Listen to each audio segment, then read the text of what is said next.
ఓం నమ శివాయ. అందరికీ నమస్కారం అండి. ఈరోజు వీడియోలో శివలింగానికి సంబంధించి మీకు ఉన్న చాలామందికి చాలా డౌట్స్ అయితే ఉన్నాయండి.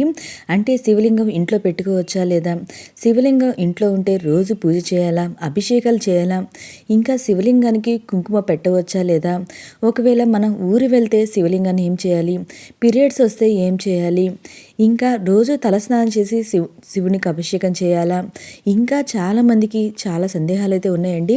అసలు శివలింగం ఇంట్లో పెట్టుకోవచ్చా లేదా, ఏ సైజులో పెట్టుకోవాలి శివలింగాన్ని, అలా చాలామందికి అయితే డౌట్స్ అయితే ఉన్నాయండి. అవన్నీ ఏందో నేను ఈ వీడియోలో తెలియజేస్తాను అండి. శివుడు బోలాశంకరుడు అని అంటాము. మనం చెంబుడు నీరు పోసిన ప్రసన్నం అయ్యే కోరిన కోరికలను తీరుస్తాడు. మనం శివుడిని లింగ రూపంలో పూజించుకుంటామండి. సమస్త శక్తులు అన్నీ కూడా లింగ రూపంలోనే దాగి ఉంటాయని అంటారు. శివలింగాన్ని మనం ఇంట్లో పెట్టుకుంటే సాక్షాత్తు ఆ శివుడే మన ఇంట్లో ఉన్నట్టండి. అందుకని శివలింగాన్ని ఎవరైనా సరే ఇంట్లో పెట్టుకోవచ్చండి. దీనికి ఆచారం ఆనవాయితీ ఏమీ లేదు. రోజు స్వామివారికి పూజ చేసుకోగలుగుతాము, అభిషేకం చేసుకోగలుగుతాము అనుకుంటే ఎవరైనా స్వామివారిని లింగాన్ని తెచ్చుకొని పూజించుకోవచ్చండి.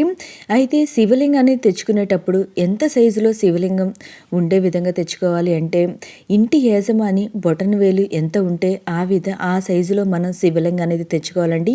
అంతకన్నా పెద్దదైతే తెచ్చుకోవద్దు, అంతకన్నా చిన్నదైనా తెచ్చుకోవచ్చండి, పర్లేదు, ఏం కాదు.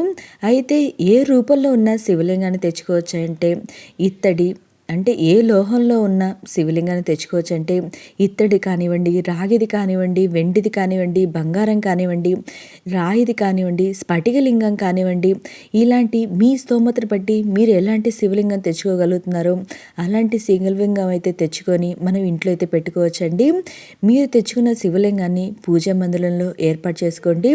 అయితే శివలింగానికి ఈ పానమట్టు ఉంటుంది కదండి, అది ఉత్తరం వైపు ఉండే విధంగా మనం పూజా మందిరంలో శివలింగాన్ని అయితే ఏర్పాటు చేసుకోవాలండి. అయితే ఇంట్లో పెట్టుకున్న శివలింగానికి ఎవరు చేయాలి అంటే పూజ ఎవరు చేయాలంటే, అంటే ఆడవారు చేయొచ్చా లేదా మగవారు చేయొచ్చా అంటే, మనం ఇంట్లో పెట్టుకున్న శివలింగానికి ఎవరైనా పూజ చేయాలండి. ఆడవారు మగవారు అలాంటి భేదం ఏమీ లేదండి. స్వచ్ఛమైన మనసుతో మనం ఎవరైనా ఆ స్వామివారికి పూజ అనేది చేసుకోవచ్చు. అయితే మనం స్వామివారి లింగానికి రోజు అభిషేకం చేయాలా అంటే, అవునండి, మనం రోజు స్వామివారికి అభిషేకం అయితే చేయాలండి. చెంబుడు నీళ్ళైనా సరే, కనీసం ఉత్తరీణలో చెంబుడు నీటితో అయినా సరే అభిషేకం చేయాలి. ఒకవేళ అలా కుదరని వాళ్ళు ఉత్తరీణితో అయినా స్వామివారికి అభిషేకం చేయాలండి. ఉత్తరీణితో వాటర్ తీసుకొని అలాగైనా అభిషేకం చేయాలి. ఒకవేళ రోజు అభిషేకం చేసుకోలేము అనుకునే వాళ్ళు ఈ శివలింగాన్ని మనం తులసి కోటలో అయితే ఏర్పాటు చేసుకోవచ్చండి. ఎందుకంటే మనం తులసి కోటకి రోజు నీరు అనేది పోస్తూ ఉంటాం కాబట్టి అప్పుడు ఆ నీరు అనేది శివలింగం మీద కూడా పడుతూ ఉంటాయి. అలా చేయడం వల్ల స్వామివారికి రోజు అభిషేకం చేసినంత ఫలితం అయితే ఉంటుందండి. ఒకవేళ మీరు ఇంట్లో పూజ చేసుకోలేకపోయినా ఇలా తులసి కోటలో పెట్టుకొని రోజు తులసి మొక్కకి నీళ్ళు అనేది పోస్తాం కదండి, ఆ నీరు శివలింగానికి కూడా తాగుతాయి కాబట్టి రోజు అభిషేకం చేసినంత ఫలితం అయితే ఉంటుందండి.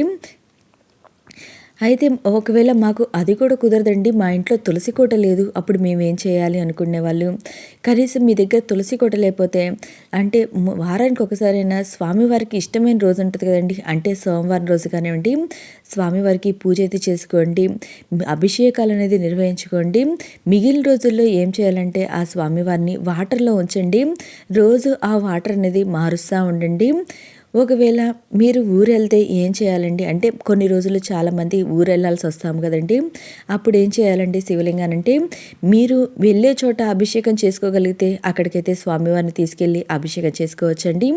ఒకవేళ అలా కుదరలేదు అనుకోండి, మీ ఇంట్లోనే బియ్యంలోనే స్వామివారిని అయితే కప్పేసి ఉంచండి. ఒకవేళ అది కూడా కుదరలేదు అనుకుంటే మన విభూది ఉంటుంది కండి, విభూదిలో అయినా స్వామివారిని కప్పేయండి. తర్వాత మీరు తిరిగి వచ్చిన తర్వాత స్వామివారిని దాంట్లో నుండి తీసేసి అభిషేకాలు, పూజా కార్యక్రమాలు అనేది నిర్వహించుకోవచ్చు. ఇలా మైలు ఉన్నప్పుడు మనం పూజ చేయడం కుదరదు అన్నప్పుడు కూడా ఇలా అయితే చేసుకోవచ్చండి. అయితే శివలింగానికి రోజు తలస్నానం చేసి అభిషేకాలు చేయాలా అంటే, ఆ మగవారైతే రోజు తలస్నానం చేసి తర్వాతనే ఎలాంటి పూజలైనా సరే అభిషేకాలు అనేది నిర్వహించాలండి. అదే ఆడవారైతే తలస్నానం చేయనవసరం లేదండి. తలస్నానం చేయకుండా మనం రోజు పూజ అభిషేకాలు అనేది నిర్వహించవచ్చు. అలాగే స్వామివారికి ప్రతిరోజు కూడా పంచరామృతాలతో అభిషేకం చేయాలంటే అవసరం లేదండి. ప్రతిరోజు చేయనవసరం లేదు. ప్రతిరోజు స్వామివారికి కొంచెం నీళ్ళతో అయినా అభిషేకం చేసినా చాలండి. ఆ స్వామివారు ఎంతో సంతోషిస్తారు. అయితే ఈ అభిషేకం అనేది మనం 2 పూటలా చేయాలంటే 2 పూటలు చేస్తే మనకే మంచిదండి.